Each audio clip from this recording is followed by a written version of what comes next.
Thank you, everybody. Thank you, Arvin, for the welcome. As he stated, Arvin and I do go way back in our meta years, and we have a tendency to troll each other. So when I found out he was actually going to introduce me, I was very scared because you don't know what kind of zingers he may put in there, because I'm in the deficit to get back at him. But that was really great. That was beyond what I expected. I didn't even know who he was talking about. So anyways, it's an honor to be here. I am going to talk about the path to a dream team and what does that mean. And a lot of this will hinge on my own journey and experience. I've been a crafter for many years. I've built small teams. I've built teams and merge and reshuffle. I've also had the experience at Shopify been able to build a TPM org for a company. So I hope some of this will resonate with where you guys are at in your career, that you are part of a team sometimes. How can you make it a better team? Or how can you work towards building the next great dream team? Coming together is the beginning. Staying together is progress, and working together is success. This is by Henry Ford. This really resonates with me when it comes to the dream team, because it's not about just putting great people together. That's not hard. We all know great people. It's putting the right people together and being able to make sure these people can work through all the challenges and conflicts, that they don't just abandon you at the first kind of like, oh, this sucks, we can't do this. This is no longer my team. A team that stays together and makes it better and you get learnings and iterations is actually what a dream team is. It doesn't start with day one, it starts with day X.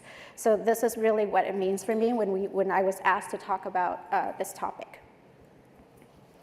The all A's approach is, so I've been at Shopify for, I would say 3 years now, a little bit over 3 years, and there's a methodology called the 3 A's. Aim, assemble, achieve. Pretty straightforward what it means. I'll walk through it, I'll zoom in more what these things mean as we walk through this conversation. But because I'm a TPM, I like to give bonus points. I also added 2 more A's, folks. Aware and adapt, because as I use the 3 A's, these are the other 2 A's that really resonates with me in terms of like how it pushes you to get to that dream team. Okay. So the first A is aim.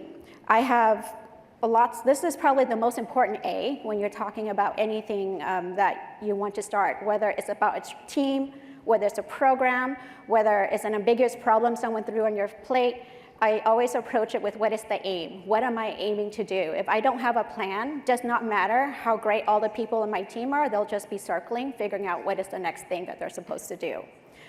Let me go back and tell you a story first. I think it was 2018. I was at Facebook then, Meta, Facebook.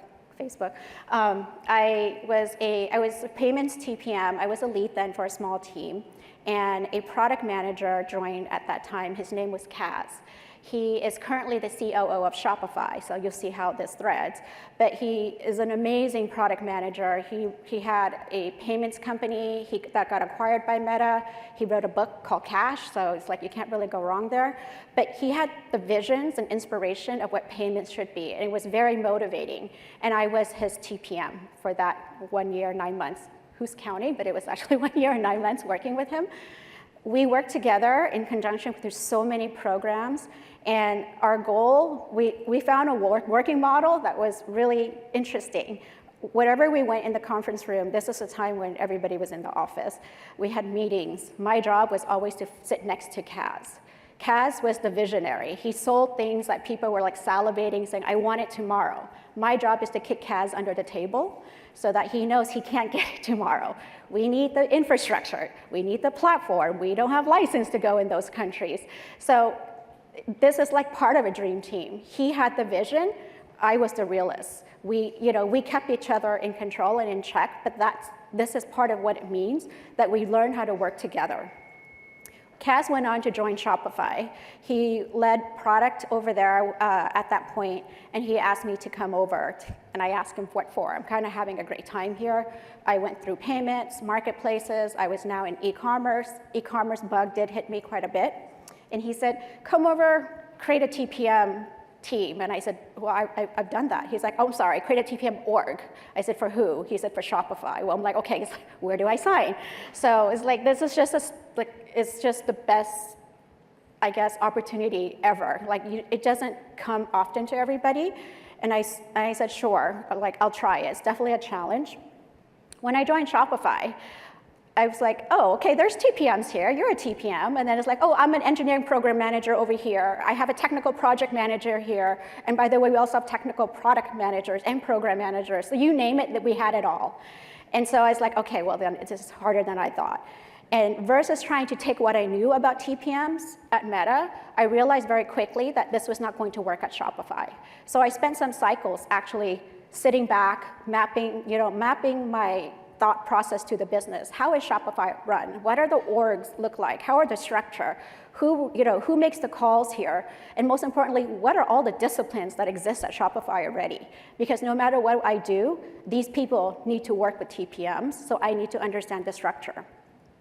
So that really defined the aim I had for who TPM should be for Shopify, which really hinged on being very technical because we were shipping very fast across multiple engineering orgs. And so we needed TPMs to jump in and really be that glue for engineers, much more so than product.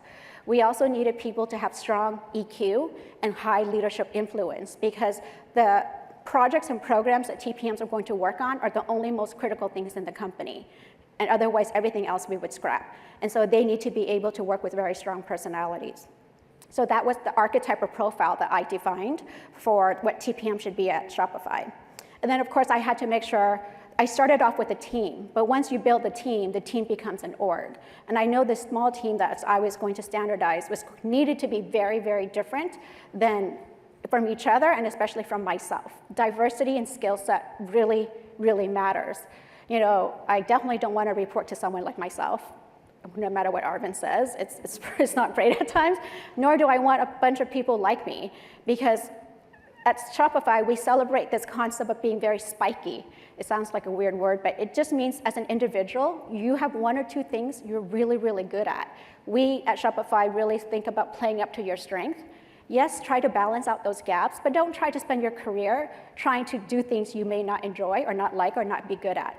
Find those talent and really, complement each other with that talent. And of course, when Kaz asked me over, he obviously was my executive sponsor and still is, very much so. He is currently the COO, but I also have a lead between us. She's not a TPM, but she believes in the craft. She believes what we can do, and she gave me so much runway to say, do what you think is right. And so within the TPM org, I also had product operations, I have program managers. I had to make sure they all knew how to work together. I wasn't just gonna go hire and then we figure it out. I had a plan and role of where one thing started and another thing ended. And after that plan, you need to socialize. I think I sat in some discussions today of, who in this room here have not had that question of like, what do you do here again? Can you tell me what a TPM does and I'll tell you what I think they do? That conversation is so, so dated, but yet it happens all the time. And so I socialized. I spent some cycles working through org leaders, working through craft discipline leaders to say, we have TPMs coming. This is what their roles are. These are their expectations. It's documented. I'll modify, I'll tweak. But if I socialize this, I'm cutting down so much more noise for the TPMs that will come in. They don't have to deal with that conversation. They know exactly what's expected of them, and they jump right in doing the work that's asked of them. And no matter what vision I have, I can't do it alone. So there's people like Arvind, or if you need to build a bench, you need to find people very strong in skill sets you're not, but have the same vision and aspirations that you do. A funny story here is 3 months after I joined Shopify, I met with a new director of TPM who just joined in another org. This is when I was still mapping the business. So, we met each other. His name's Richard. And I said, well, Richard, what did you get hired for? Which program or mission? He's like, oh, I got asked to create a TPM org. And I'm like, that's not funny because that's what I'm here for. And so this is like the Spider-Man meme where people are pointing to each other. And it could have ended really badly in most cases. Could have been very political, very bureaucratic, lots of bureaucracy, lots of escalations where we're like, hey, hold on. Well, what's your vision of a TPM? This is my vision. This is my plan. I got here first, so I got everything documented. You have to catch up. And he actually says, you know what? That's my plan too. So we shook hands, and we became each other's bench. We were the first two senior TPMs there to help derive a lot of the vision of how TPM should be, the framework, the scope changes, and all of that. And to this day, he's still in our team. And you guys probably go, well, who's reporting to whom, right? Rock, paper, scissors, I won, so we'll leave it at that. He's a great guy, but this is also a testament to what a dream team means. I couldn't care less if I had to end up reporting to Richard. It's like we bring value to the table. We saw the same vision. If he was going to do a better job leading, I would absolutely do that. But it's because we were just complementary each other. It didn't matter. It's just a reporting chain. And the last thing I want to talk here is, how did I make TPM still become a thing 3 years later? And that's we tried really hard to remain relevant. At Meta, we had the luxury of having all the TPMs in the world we needed to. But I also knew, I learned a lot from that if I did that for Shopify, in a few cycles, my TPM org would become a program manager org or a project manager org. It's not that it's wrong, but that was not my aim. My aim is to be very intentional that my TPMs will only be leveraged where they're needed, and they will not be leveraged if the business does not ask that of them, and I will take them out and put them somewhere else. I do not want to dilute that skill set that we ask them to come in for and we pay them that for. So remaining relevant meant I handshook with the COO and Toby, our CEO, to always keep ourselves lean. We are small and mighty in numbers. So Jung, my lead, always has a saying is, we want Navy SEALs. We don't want the Navy. It's not about quantity. It's always about the quality. Navy SEALs are a lot stronger individually. They can do more than most people can, but you just need to hire the right ones. Assembly. So obviously I got the plan, I got the talent, they're all very diverse. Now they're all looking at each other like, how do we work together? That's also very important. You need to be able to set expectations and have narratives of how you're going to work together. You can't just go all in together. Raise of hands, how many people have been asked by other people to say, make sure you include me in the next meeting because I was left out and I need to be in the room for X, Y, and Z. Oh my God, see? And tell me what happens when that happens, when you add everybody. Yeah. Nothing happens, right? Nothing. You got people who should be talking and not talking. You got people who are saying all sorts of stuff that makes no sense. So this is really when a team goes bad, is you don't have a plan of which team gets to go in first, hand the baton to the next person. In marketplaces, everything we build, there's like an onboarding experience. There's a team for that. The inclusiveness still needs to happen. It just doesn't have to happen in the meetings. It happens behind the scene. And you manage that handshake to say, when there's an onboarding piece, I'm going to pass it to you. I'm going to step out because I add no value, but you can tell me what happens after that. But then you hand the baton back to me, and I'm going to run with it when we get to my piece, and so forth and so forth. Otherwise, you're just creating more meetings, and who likes that, right? So the rhythm for execution is super, super critical. And then be fluid. I don't think I mentioned it earlier, and I should have, but a part of my other job at Shopify is, and because I always am a TPM through and through, I appreciate and respect all other operations craft, but I am a TPM and I always still like to build. So my IC or crafter program, I never let go of trying to build something on the side of my desk, is I own an engineering team that builds internal tool. We actually built this tool to collect all of the metadata of how all the programs and projects at Shopify across the engineering force operates in. And I sit in a room with the C-suite every, I would say, 5 to 6 weeks to do planning for the company. And we use this aggregate data to make really hard choices about merging 2 projects, dropping something, descoping something, reprioritizing. So I have front row seat at what needs to happen at this business. When I come out of it, I actually make changes to our TPM investment very quickly. They need to be very agile and very nimble and be fluid to what the business needs, not what they're married to. Not like, I love this place, I can't go, I spent 6 months on it. Well, if the business don't need it, there's no value of you working on it. And so we make really clear, fast choices, and I expect the TPMs to be very agile and nimble in those options. And if you're consistent, if you do all of this, your consistency actually shows credibility to the people who work around you. It's not just a dream team that's doing this and being aware of how great the team is, but people around them are seeing this team is operating at this model, and they're doing it consistently. If you can only do it once and you can't replicate it, you better go back and figure out what went wrong, because consistency here is going to bring a lot more opportunities and problems for you to solve. And of course, I had to add another slide for Assemble, because I can't say Assemble without a community. Being at a TPM summit, it just really feels weird. I mean, the fact that we're here all together and listening to this means we are a community. Does not matter how strong your team is. If they don't belong to something bigger, the relevancy of who they are and their branding and their title and discipline is like very narrow in focus. So you need to be able to come together and celebrate. I know the TPM Summit is one thing, the TPM Trails, the Discord servers. There's a lot of opportunities here where people really get together to cross-learn. Like the last thing you want is thinking you're the only person who can't work with engineers, or why can't you build dashboards quickly? There's other people here, and you need to cross-learn from each other. In terms of culture is very important, and as leaders, you kind of make and drive what you want that culture to be. As dream teams, when we have the right team, they're always heads down, they're always focusing on shipping. And so, you need to bring the culture to kind of enable them to feel like they belong to a home outside of just the work they do. I mean, you saw Arvin, and I mentioned a little bit about the trolling. Like at Meta, I would say was one of the fun years of culture, because there was a lot of us, but we were all siloed. As TPMs, you're all embedded in your projects or program. You're lucky if you cross one or two because of the integration ask of your work. And so I remember, we would come together. I would be the culture disruptor or culture creator, get bubble tea, because that was the thing then. Happy hours, dinners, and then we started celebrating work anniversaries quite a bit and birthdays, to the point where if you were, on someone's good note, you get the cake and ice cream, and if you were on someone's, like, let's get her bad, you would get your desk, your chair, your cabinet with your everything TP'd up, to the point where you had to get scissors to take it out. I'm still quite bitter about that.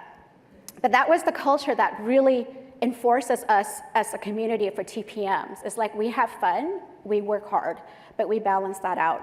And so, as anything you can get out of this room is always try to help the other TPMs in this room. Be that brand, be that networking, because this is the only way TPM can be a career. It cannot be a one-time thing for this company, and we never have TPMs again. You need to make TPM a thing, and it exists, and this is proof, but we need to continue that.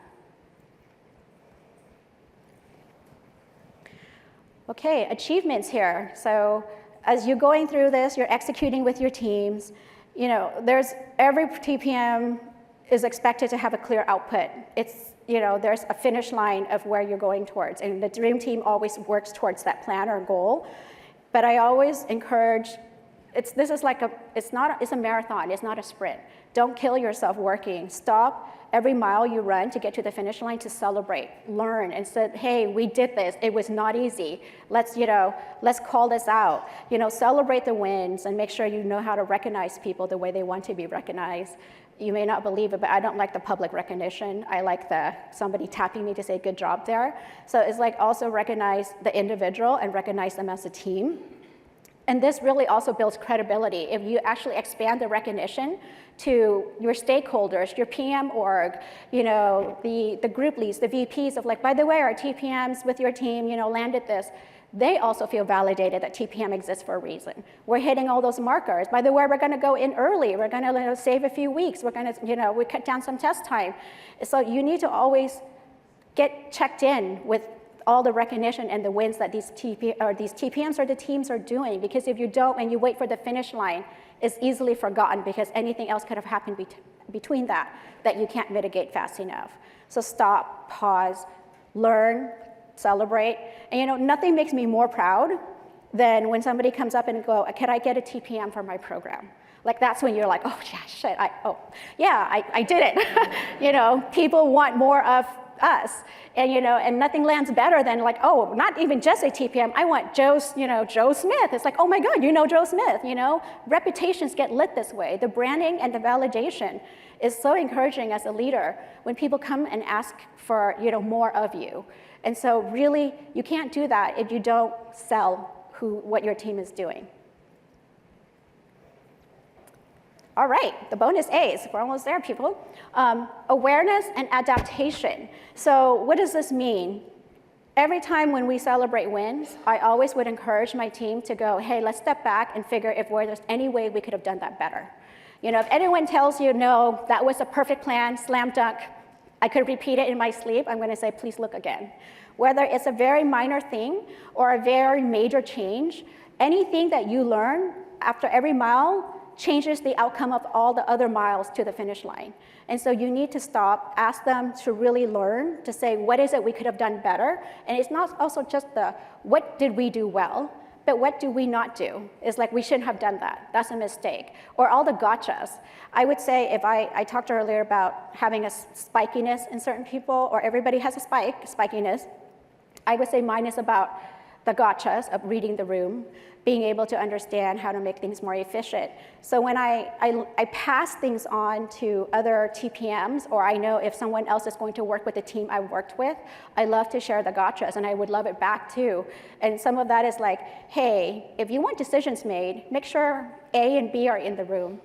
If you have A, B, C, and D people in the room, bring popcorn. It's going to be a while.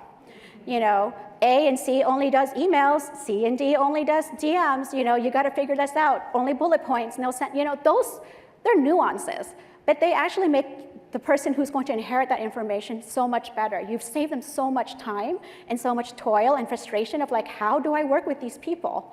And so that's an example of a gotchas, but there's so many other nuances that you don't realize you pick up until you put it on paper, and then someone else runs with it, and they appreciate it so much because you saved them pretty much 2 or 3 miles there already. Refine your skill sets. So as a lead, we have a bar, or all TPMs are expected to come in and meet. And I think there's a lot of talks today about AI tooling to make our life more efficient. As I picked up on these things, I'll work with Arvin and my other leads to say, this should now be the new table stakes for TPM. I am one of those who will keep on upping the bar for TPMs to say next year, if we hire the next wave of TPMs, they should at least have these other things under them now, because the ones we have in our team already have them.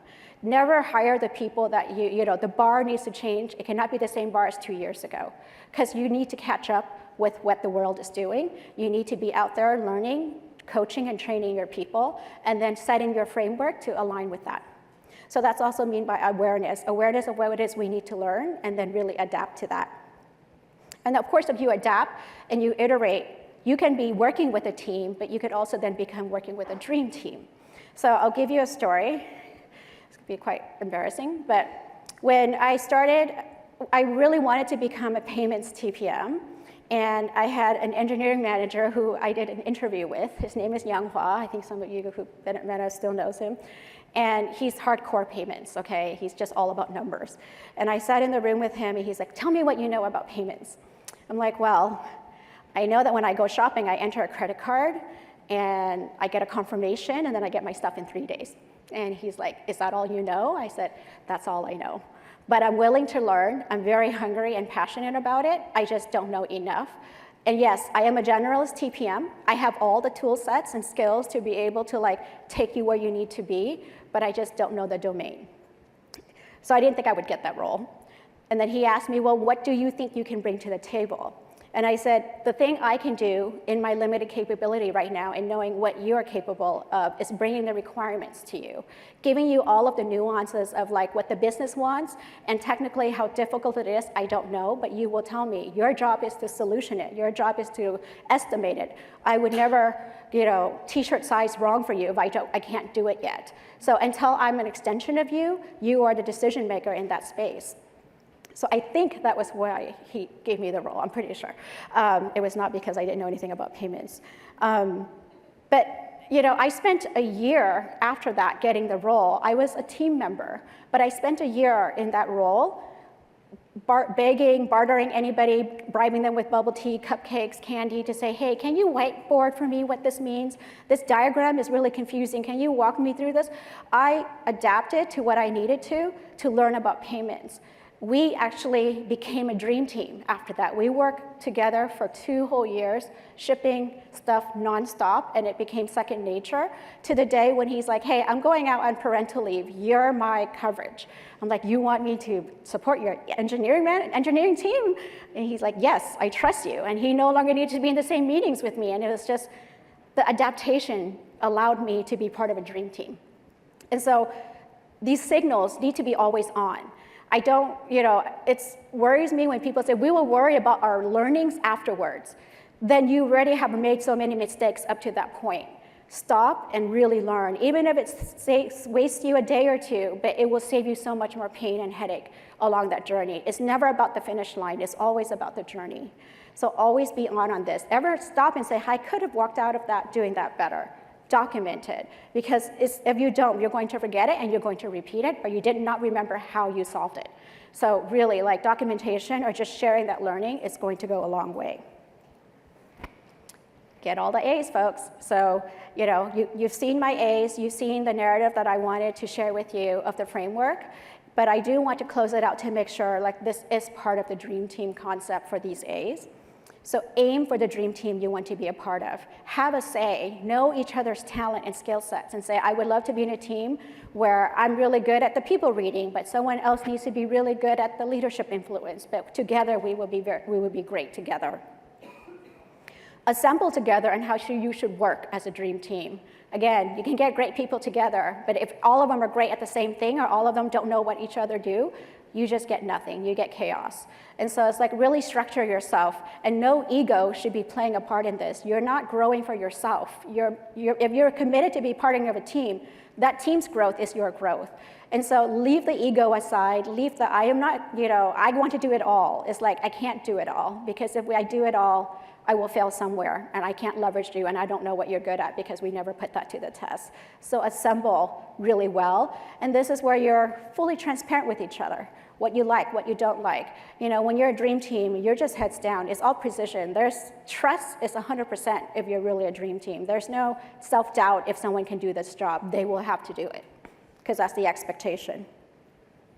Achieve and recognize your wins. Again, we talk about that. To be part of a dream team, you need to make a better dream team every time you stop and pause and go, how do we make this better? We want something, but then we also need to adapt and aware. So be aware of your learnings and adapt to the change to continue being a dream team. A dream team is not static. It's dynamic. It's constant. Sometimes you need to learn new skill sets to make the dream team better. Sometimes, unfortunately, you also need to let certain talent go in the dream team because the business no longer needs that portion. So you switch people out. But that's the fungibility, that's the fluidity of what a dream team is meant to be. It's always about the execution and having trust in whoever you get to work next to. So with that, I want to say thank you so much for the time. I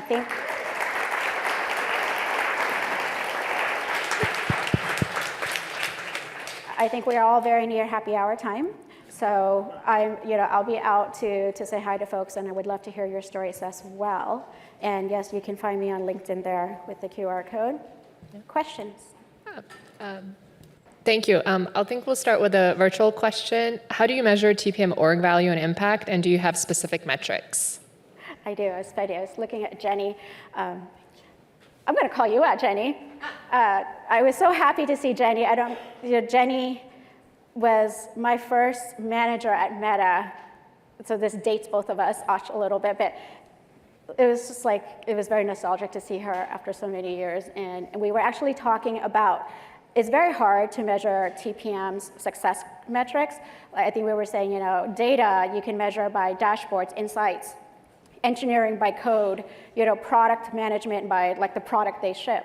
For TPMs, it's very ambiguous, right? They wear multiple hats. So a lot of it for us is, at Shopify is I talked about the internal tool we have, for example. So we also have metrics of when an internal tool is performing. The metrics of the internal tool captures the amount of work, how long someone is working, how many people are in this project. And we do a before and after of when a TPM joins a team and when a TPM before they join a team, what are the metrics in terms of health, project health, how many times a date slips, how many times did we have to rescope. So that's the qualitative stuff. Obviously, there's, metrics nowadays means a lot more than, I love my TPM, they are the greatest thing in the world, don't drop them. That's not a measure of success anymore. It's one-sided. And so I think Jenny also mentioned, I'm going to say her answer is like the artifacts, the canonical things that they own, how well, what is the quality of that? What is the output of that? How many people are going to leverage that and really appreciate that? And so there are many ways to measure it, but you really have to anchor yourself in what your company clear output for that TPM and then work backwards to measure that. It's not the same for everybody, but I'm glad we talked. Thank you.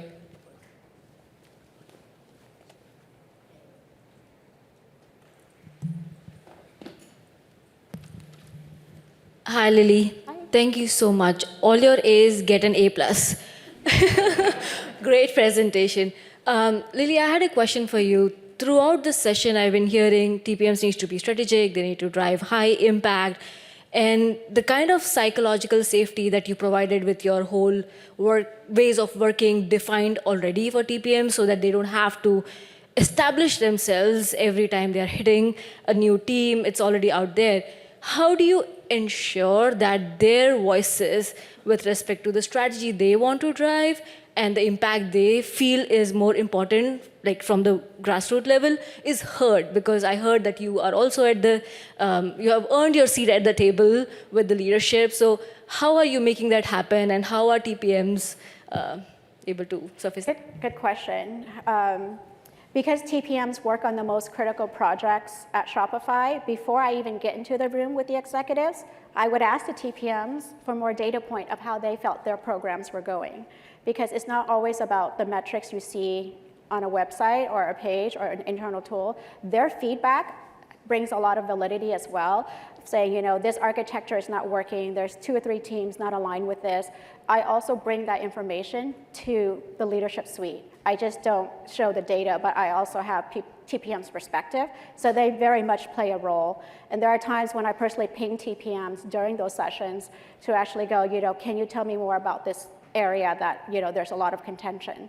And so they do have a say. And if you have all the right TPM leads under you, the benches, they will also, the communication channels up about people's aspiration, growth, frustration about the team they're in or the product they're in is not working. And that goes back to me, and I have my own chain to make sure that they get addressed. Not everything will come out the way we aspire to, but I don't stop. The communication chain doesn't stop. So we address it as much as we can. And some changes do come out of that, by the way. Thank you. We do have another virtual question from Hiba. In today's market, it is hard to have the time to learn more into the domain as a TPM. Layoffs cut through learning curves. Does this mean being a generalist TPM is the safe choice now? I think being a generalist TPM is a safe choice if you don't know what you really want to anchor on. Like, for example, like I mentioned earlier, I really wanted to be a payments TPM, right? I could have done a lot of study and work, but I didn't know how payments would have worked within Facebook. So I started off with a generalist, and I spent a cycle as a generalist, but to really be part of a dream team or to really make that impact to that team that needs you to be more than that, you need to figure out how to get that investment and that knowledge in you, or you make a choice to say, I can only go so far with this team, and I will find another generalist role to be a part of.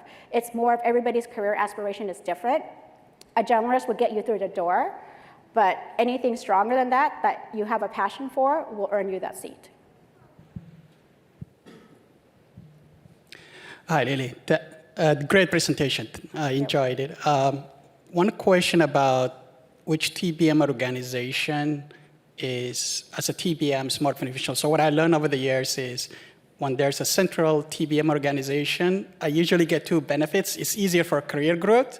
And number 2, I can take what's best for the business without being influenced by engineering organization.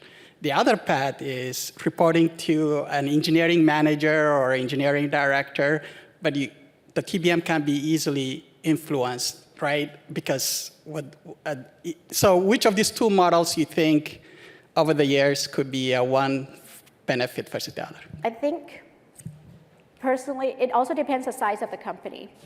We are Shopify centralized for a reason, and that is because we believe in TPMs growing through the TPM chain. If I have to define what a TPM growth looks like, I need to be able to calibrate everybody equally, and that's because we're small and lean intentionally. As Shopify grows, and let's say we triple in number, that doesn't scale, and so you have to decentralize, but you still have to centralize at the hub and spoke model, where you have leaders within those areas to actually report and calibrate together, which we did at Meta, and it worked for a while too.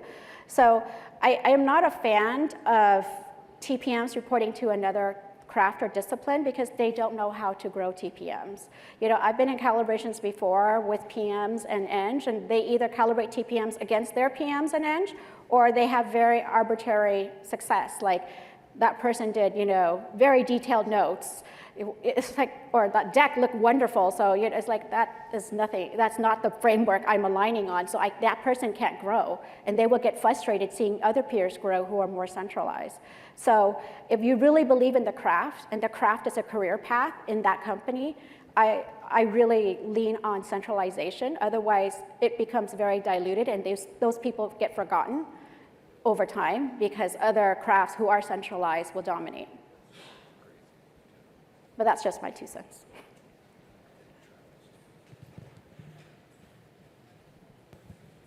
Hi, Lyly. Thank you for the talk. Really appreciate it. I love the dynamic of the companies that you've jumped between. I recently did some interviews with Meta and learned firsthand the experience between infrastructure and product. I'm curious on your position of that with a vertical and how you view that, similar to the question you just answered. It's the same thing. I have engineering, I have infra operations under me as well with TPMs there.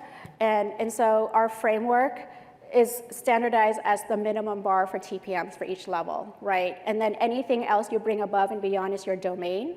And so we take that into account when we calibrate. We'll definitely talk about 3 or 4 infra TPMs together or product TPMs together. But we also start with are all C7s able to do these things? Is their breadth and scope the same, in terms of influence?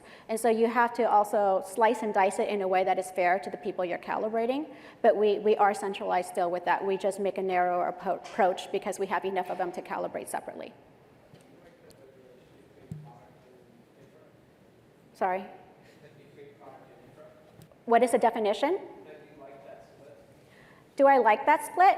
Not really, because at Shopify, the way our org is structured is the infra needs to be there, the platform needs to exist for product to build on it. And if you separate that, there's a separation of communication and alignment.